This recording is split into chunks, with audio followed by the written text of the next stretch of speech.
পুরীতে আজকে আমাদের শেষ দিন। হোটেলের বারান্দায় দাঁড়িয়ে যে দৃশ্য আপনাদের দেখিয়েছিলাম বৃষ্টি, সেই বৃষ্টি এখন দেখুন কি জোর হচ্ছে, বাজ পড়ছে, সমুদ্রের উত্তাল দৃশ্য, উত্তাল সমুদ্র, এই যে বাজ পড়ছে সমুদ্রের মধ্যে, সেই উত্তাল দৃশ্য আপনাদের দেখাচ্ছি। দেখুন এমনি, দেখুন সমুদ্র কেমন উত্তাল, বৃষ্টি হচ্ছে, সমুদ্র উত্তাল, পুরো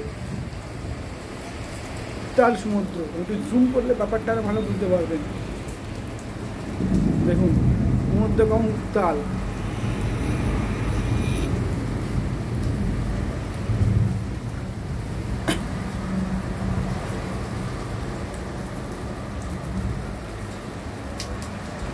ঝমঝমিয়ে পুরীতে বৃষ্টি।